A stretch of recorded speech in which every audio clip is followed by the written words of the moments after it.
Hello నేను మిసేస్రావు కొన్ని వందల కోట్ల రూపాయలని డైవర్ట్ చేసి సాక్షి మీడియాకి ఇప్పించినటువంటి అధికారి విజయ్ కుమార్. ఆయనలాగా డిప్యుటేషన్ మీద అనేక మందిని తీసుకొచ్చాడు జగన్మోహన్ రెడ్డి.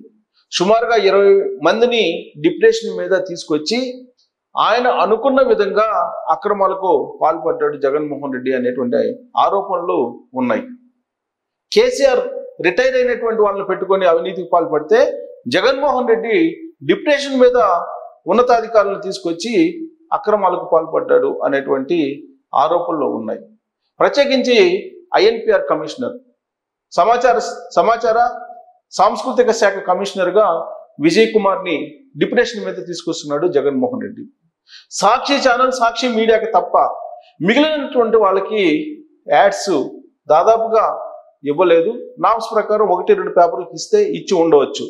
కొన్ని వందల కోట్ల రూపాయలని 2019 నుంచి 2024 వరకు సొంత మీడియాకి, ఇందిరా టెలివిజన్ అలాగే జగతి పబ్లికేషన్స్కి విజయ్ కుమార్ డైవర్ట్ చేశారు అనేటువంటి ఆరోపణలు ఎదుర్కొంటున్నారు. అందుకే ఆయన తిరిగి మాతృ సమస్యకు వెళ్ళాలనుకున్నప్పటికీ కూడా రిలీవ్ చేయట్లేదు ఇప్పుడున్నటువంటి చంద్రబాబు నాయుడు సర్కార్. ఇందుకే ఎవరు ఈ విజయ్ కుమార్, ఎక్కడి నుంచి వచ్చారు, ఈయన చేసినటువంటి అక్రమాలు ఏంటి అనే దాని మీద మనం విశ్లేషణ చేసుకునేటువంటి ప్రయత్నం చేద్దాం. ఈయన 1990 బ్యాచ్కి సంబంధించి ఇండియన్ ఇన్ఫర్మేషన్ సర్వీస్ అధికారి, IIS ఇండియన్ ఇన్ఫర్మేషన్ సర్వీస్ అధికారి, 1990 బ్యాచ్. ఈయన్ని ఎక్కడి నుంచి పట్టుకొచ్చారు జగన్మోహన్ రెడ్డి అంటే డిప్యుటేషన్ మీద పట్టుకొచ్చారు. 2019లో కేంద్ర ప్రెస్ ఇన్ఫర్మేషన్ బ్యూరో అడిషనల్ డైరెక్టర్గా విధుల్లో ఉన్నాడు ఈయన 2019 వరకు. 2019లో జగన్మోహన్ రెడ్డి అధికారంలోకి వచ్చారు. అప్పుడు ఆయన PIBలో అడిషనల్ డైరెక్టర్గా విధులు నిర్వహిస్తున్నారు. ఆయన్ని ఢిల్లీ నుంచి పట్టుకొచ్చాడు ఆంధ్రప్రదేశ్కి జగన్మోహన్ రెడ్డి. ఎందుకు పట్టుకు రావాల్సి వచ్చింది ఆయన్ని అని అంటే జగన్మోహన్ రెడ్డి సతీమణి భారతి రెడ్డికి బాగా దగ్గర మనిషి అనేటువంటి ప్రచారం కూడా జరుగుతుంది. అందుకే ఈయనకి భారతి రెడ్డి దగ్గరగా ఉంటారు, పరిచయాలు ఉన్నాయి కాబట్టి ఈయన ఇష్టానుసారంగా ఉన్నతాధికారుల మాట కూడా వినకుండా చేశారు అనేది విజయ్ కుమార్ మీద ఉన్నటువంటి ప్రధానమైనటువంటి ఆరోపణ.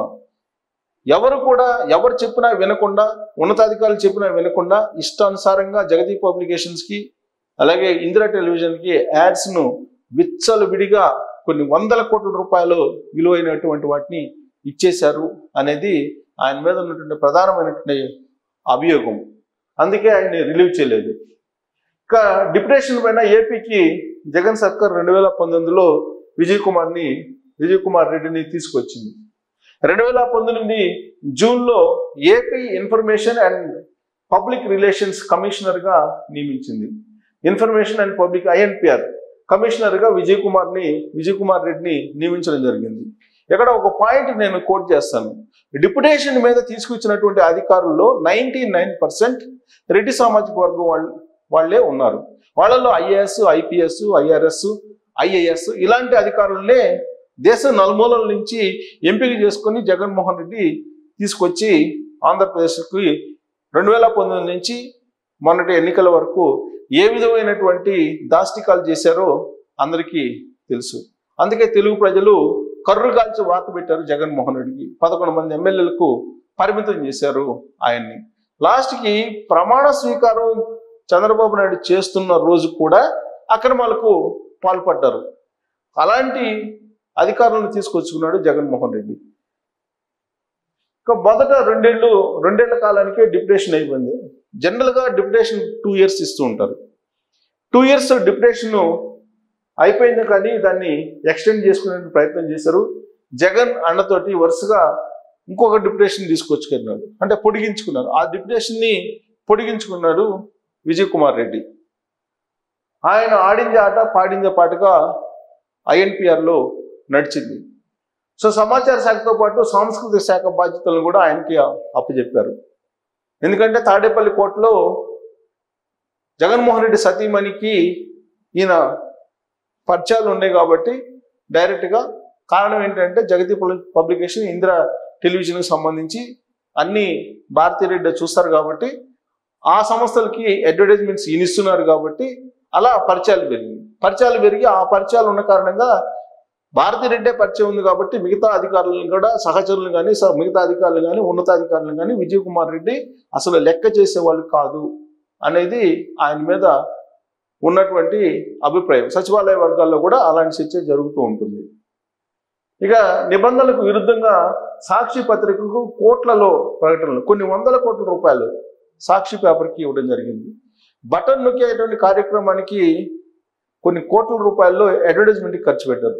ఏ రోజైతే జగన్మోహన్ రెడ్డి బటన్ నొక్కుతాడు ఆ ముందు రోజు ఫుల్ ప్లేజ్ యాడ్స్ ఇచ్చి కొన్ని కోట్ల రూపాయలను జగన్మోహన్ రెడ్డికి అప్పలంగా అప్పజెప్పినటువంటి అధికారి విజయ్ కుమార్ రెడ్డి.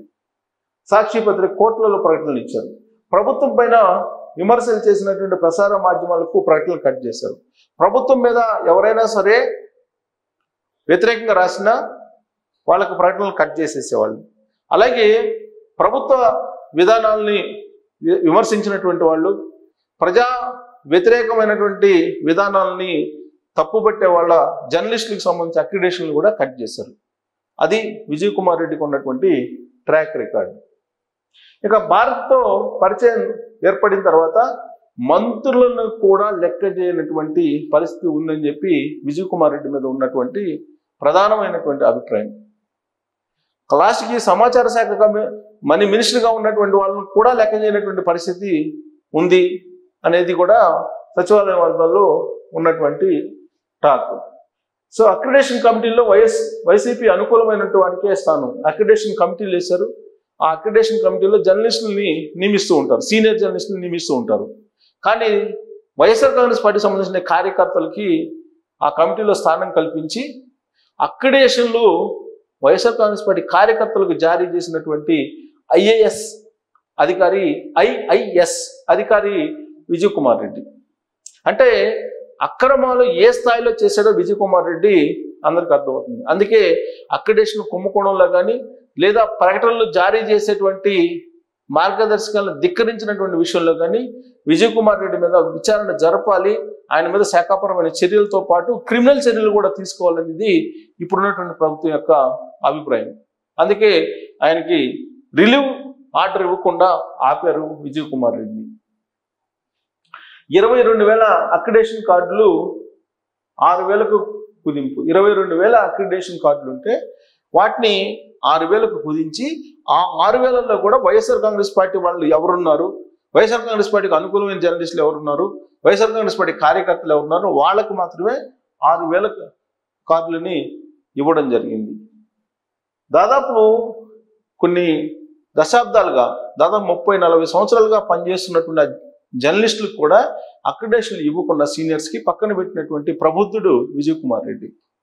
ఇలాంటి ప్రబుద్ధుడు సమాచార శాఖ కమిషనర్గా ఉన్నారని అంటే అంతకంటే దౌర్భాగ్యమైనటువంటి పరిస్థితి ఇంకోటి ఉండదు. ఆయన హయాంలో సీనియర్లకి అక్రిడేషన్ ఇవ్వకుండా వైఎస్ఆర్ కాంగ్రెస్ పార్టీ కార్యకర్తలకు అక్రిడేషన్ ఇచ్చి టోటల్ మీడియా వ్యవస్థను భ్రష్టు పట్టించినటువంటి సమాచార శాఖ కమిషనర్ విజయ్ కుమార్ రెడ్డి అనేది ఆయన మీద సీనియర్ జర్నలిస్టులు అనేక సందర్భాల్లో ఆరోపణలు చేశారు. జీవో 142 తోటి చిన్న పత్రికలకు ప్రభుత్వ ప్రకటనలు బంద్ చేసేసాడు. జీవో 142 అనేది ఒకటి జారీ చేసి చిన్న పత్రికలు ఏవైతే ఉన్నాయో వాటికి కంప్లీట్గా ప్రకటనలు కట్ చేశారు. సాధారణంగా చిన్న పత్రికలకి ప్రకటనలు ఇస్తూ ఉంటారు. చిన్న పత్రికలను మనుగడ ఉండాలి అని ఏ ప్రభుత్వం అయినా ఆశిస్తుంది. కానీ చిన్న పత్రికలను అణగదొక్కేందుకు, వాటి మనుగడను ప్రశ్నార్థకంగా చేసేందుకు 142 అనేటువంటి జీవో తీసుకొచ్చి చిన్న పత్రికలకు ప్రకటనలు ఇవ్వకుండా బంద్ చేశాడు. దాంతో చిన్న పత్రికలకు చాలా వరకు వెలువడకుండా ఉండిపోయాయి. ఇక తాడేపల్లి ప్యాలెస్ కోసం సమాచార శాఖ నుంచి 70 లక్షలు ఖర్చు. తాడేపల్లి ప్యాలెస్ కోసం సమాచార శాఖ నుంచి 70 లక్షలు ఖర్చు పెట్టి ఆయన్ని తాడేపల్లి ప్యాలెస్లో మరి ఈయన సౌకర్యాలను ఏం కల్పించారో విచారణలో కానీ బయటికి రాదు. వైసీపీ కేంద్ర కార్యాలయంగా మారిపోయింది తాడేపల్లి ప్యాలెస్. సో వైఎస్ఆర్ కాంగ్రెస్ కేంద్ర కార్యాలయంగా తాడేపల్లి ప్యాలెస్ మారిపోయింది. దాంతో సమాచార శాఖ కమిషనర్గా ఉన్నట్టు విజయ్ కుమార్ రెడ్డి కూడా ఆ ప్యాలెస్లోనే వైఎస్ఆర్ కాంగ్రెస్ పార్టీ కేంద్ర కార్యాలయంలో కార్యకర్తలు లీడర్లో పనిచేసిన విధంగా విజయ్ కుమార్ రెడ్డి కూడా పనిచేసేవాళ్ళు అనేది జర్నలిస్టులకు ఆయన మీద ఉన్నటువంటి అభిప్రాయం ఎక్కువ మందికి. ఇక మాతృ సంస్థకు వెళ్ళాలని ఇటీవల కాలంలో ప్రయత్నించాడు. ఎందుకంటే చంద్రబాబు నాయుడు ప్రభుత్వం వచ్చిన వెంటనే కొంతమంది అధికారులు డిప్యుటేషన్ మీద వచ్చినటువంటి వాళ్ళు మళ్ళా మాతృ సంస్థకు వెళ్ళాలని ప్రయత్నం చేశారు. కానీ ఎవరైతే అవినీతికి పాల్పడ్డారో, అక్రమాలకు పాల్పడ్డారో వాళ్ళకి రిలీవ్ ఆర్డర్లు ఇవ్వకుండా ఆపేయాలని చెప్పి చంద్రబాబు నాయుడు ఆదేశాలు జారీ చేశారు, కొత్తగా బాధ్యతలు స్వీకరించినటువంటి చంద్రబాబు నాయుడు. కాబట్టి ఆ జాబితాలో విజయ్ కుమార్ రెడ్డి కూడా ఉన్నారు. సో విజయ్ కుమార్ రెడ్డికి రిలీవ్ ఆర్డర్స్ ఇవ్వలేదు. అందుకే ఆయన ఇప్పుడు ఒకవేళ మాతృ సంస్థకి వెళ్ళాలన్నా కానీ ఈ మొత్తం ఆరోపణలు, అక్రమాలు ఏవైతే ఉన్నాయో వాటన్నిటికీ సమాధానం చెప్పి మాత్రమే ఆయన వెళ్ళాలి. పూర్తి స్థాయిలో విచారణ తర్వాత చట్టపరమైనటువంటి చర్యలు విజయ్ కుమార్ రెడ్డి మీద తీసుకున్నటువంటి అవకాశం ఉంది అనేది ఇప్పుడు సర్వత్రా వినిపిస్తోంది. సో అవినీతి చేయడంలో విజయ్ కుమార్ రెడ్డికి మించినటువంటి కమిషనర్ మరొకరు ఉండరు అనేది గత 5 సంవత్సరాల నుంచి ఆయన వాలకం చూస్తే అర్థమవుతుంది. ఆయన అక్రిడేషన్ కుంభకోణాలకు పాల్పడటం, దాంతోపాటు ప్రకటనలు కుంభకోణం అతిపెద్దది, కొన్ని వందల కోట్ల రూపాయల కుంభకోణం. దీని మీద అసెంబ్లీ సమావేశాలను చర్చించేటువంటి అవకాశం ఉంది. అసలు ఏ మార్గదర్శకాల ప్రకారం ప్రకటనలను విడుదల చేశారు సాక్షి మీడియాకి, ఎంత విడుదల చేశారు, ఏ ప్రాతిపదికన విడుదల చేశారు అనేది చెప్పాల్సిన అవసరం విజయ్ కుమార్ రెడ్డి మీద ఉంది. ఆయన మీద చట్ట ప్రకారం క్రిమినల్ చర్యలు కూడా తీసుకునేటువంటి అవకాశం ఉందని కూడా తెలుస్తుంది. అప్పటి వరకు ఆయనకి రిలీవ్ ఆర్డర్ ఇవ్వకుండా ఆయన్ని ఇక్కడే ఉంచాలని నిర్ణయం తీసుకున్నారు. కాబట్టి ఆయన ఇప్పటి వరకు ఏదైతే దర్పాన్ని ప్రదర్శించారో అది ఇప్పుడు దిగిపోతుంది. భారతిరెడ్డి తోటి పరిచయాలు ఉన్నాయి కాబట్టి ఏం చేసినా చెల్లుతుందని చెప్పి ఆయన చేసుకుంటూ వచ్చారు ఐఎన్పిఆర్ కమిషనర్గా. కానీ ఇప్పుడు ఆయన ఏమనుకుంటే జరిగేటువంటి పరిస్థితి లేదు. పైగా ఆయన మీద చట్టపరమైన చర్యలు తీసుకోవడానికి ఇప్పుడు ఉన్నటువంటి ప్రభుత్వం ఒక నిర్ణయం తీసుకుంది.